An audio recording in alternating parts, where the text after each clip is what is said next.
नमस्ते मैम। नमस्ते। हम बात कर रहे हैं वीना पंजवानी जी से, जो वेल नोन साइकोथेरापिस्ट और हिप्नोथेरापिस्ट है।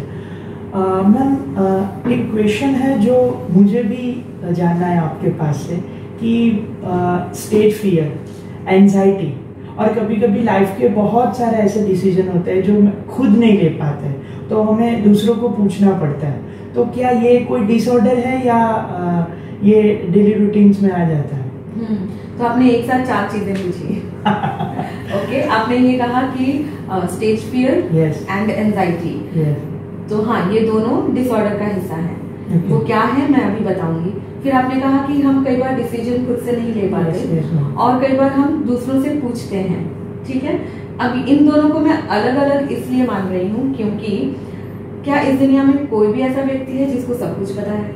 नहीं।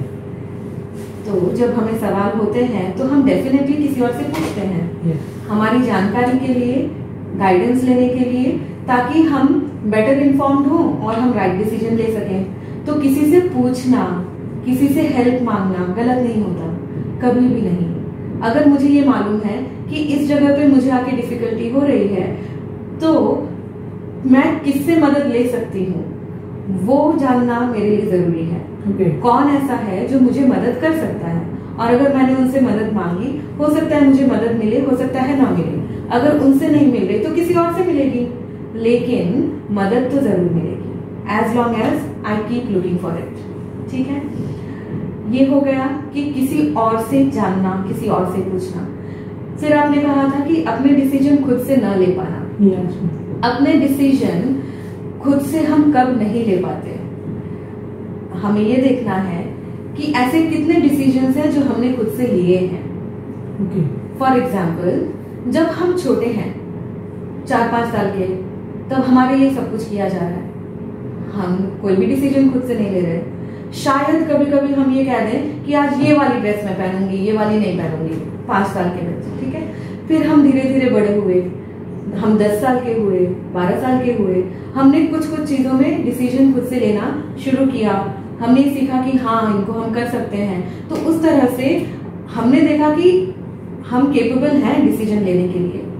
हमें जो सही लगता है हम उसको कह भी सकते हैं, कर भी सकते हैं। लेकिन अगर मेरा एनवायरनमेंट ऐसा नहीं है, अगर तब भी मेरे लाइफ के मेजर डिसीजंस जो हैं वो कोई और ही ले रहा है, माइनर डिसीजंस भी कोई और ही ले रहा है, and I am always at the receiving end, तो मेरा जो लर्निंग है वो तो यही रहा ना कि मुझे कोई डिसीजन खुद लेना ही नहीं है। I am very comfortable someone else taking that decision for me. उसके बाद फिर मेरे स्कूल की एजुकेशन हो गई, मेरी कॉलेज की एजुकेशन हो गई, फिर मैं आई जॉब में, और फिर वहां पे मुझे, क्योंकि मैं इतनी अच्छी थी पढ़ाई में, मुझे एक एग्जीक्यूटिव लेवल पोजीशन में जॉब मिल गई और मुझे आया कि आपको डिसीजन लेना है। लेकिन अगर मैंने पहले से जो जरूरी डिसीजंस हैं खुद से लेने के वो लिए ही नहीं है, तो इस नई सिचुएशन में मैं खुद से ले पाऊंगी?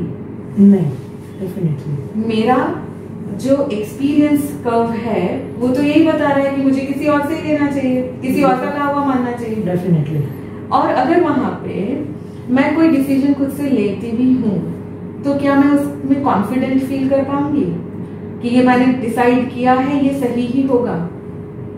क्योंकि मेरे प्रीवियस एक्सपीरियंस में कभी ऐसा हुआ नहीं, राइट? ये एकदम एक्सट्रीम एग्जांपल मैंने दिया आपको, लेकिन आज मैं ऐसा कहूंगी कि प्रेजेंट जनरेशन जो पेरेंट्स हैं, स्पेशली सिंस 2010 ऑनवर्ड्स, बहुत सारे लोग सिंगल चाइल्ड फैमिली में हैं, और क्योंकि only husband wife and 1 child, दोनों पेरेंट्स का पूरा अटेंशन बच्चे पे होता है और बच्चे को बेस्ट ऑफ एक्सपीरियंसेस मिलते हैं, और कई बार बच्चे को कोई भी एडवर्स सिचुएशन फेस नहीं करनी पड़ती।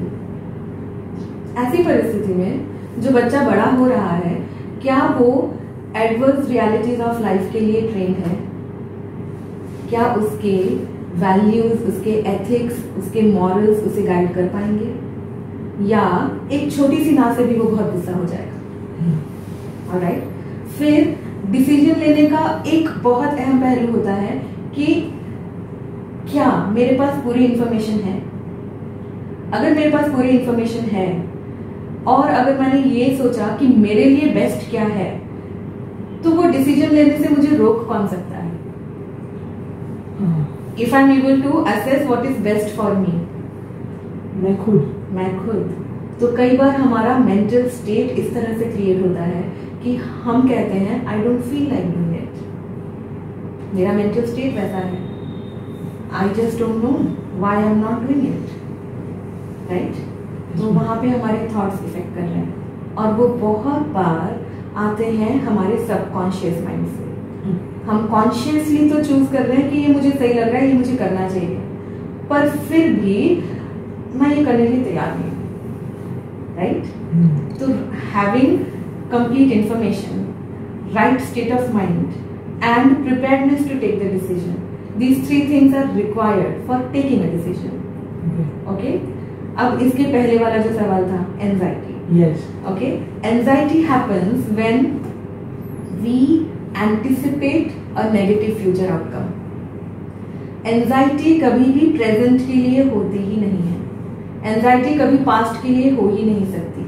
एंजाइटी का बेसिक मीनिंग है कि फ्यूचर में क्या होने वाला है, ये हो गया तो, ऐसा हो गया तो. और जब भी हम वो एडवर्स फ्यूचर इमेजिन करते हैं, सोचते हैं, तब हम अपने आप को इनकेपेबल देखते हैं उससे डील करने के लिए. भले ही जब ऐसा कुछ हो और तो हम उसमें बेस्ट तरीके से डील कर जाएं, पर जब हम उसके बारे में सोच रहे हैं, हम हमेशा अपने अंदर फियर ही एक्सपीरियंस करते हैं.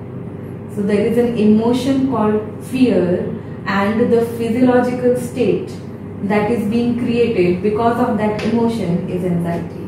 Okay. Then we come to stage fear. Stage fear क्या होता है? लोगों के सामने बात करना. कितने लोगों के सामने, ये सवाल है, क्योंकि लोगों के सामने तो हम हमेशा बात करते हैं, घर के अंदर, दोस्तों के साथ, क्लासरूम में और वर्क सेटअप पे. स्टेज फियर एक यूनिक सिचुएशन इसलिए है क्योंकि हम ये देखते हैं कि सिर्फ मैं बोल रही हूँ और बाकी सब लोग सुन रहे हैं, और वहां पे शायद more than a few people, right, audience में है. वहां पे भी fear is the word.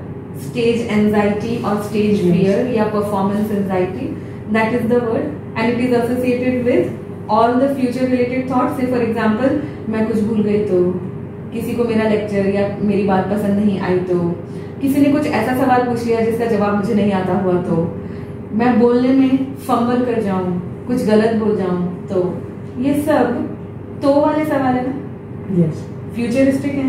Yes. In present तो है ही नहीं. And hence anxiety. Okay. So when we change our thought and when we change our mental state, we are actually able to overcome anxiety. Yes. And it is very much possible to manage it, to reduce it to the extent that it does not affect our level of functioning at all. Other than that, basic level anxiety is necessary for all performance. Yes. Anxiety का curve learning के साथ जुड़ा हुआ है, Yes. Performance के साथ जुड़ा हुआ है. हम ये कहते हैं कि थोड़ा एंजाइटी जरूरी है ताकि हम परफॉर्म अच्छा करें. ऑप्टिमम लेवल एंजाइटी होती है, हम बेस्ट परफॉर्म करते हैं. उससे ज्यादा एंजाइटी बढ़ जाती है, हमारा परफॉर्मेंस कम हो जाता है. ओके. तो मैम ने जो क्वेश्चंस के आंसर किए वो मेरे जैसे बहुत सारे यंगस्टर को हो गए. सो मैम हम फिर मिलेंगे. Thank you. You are welcome.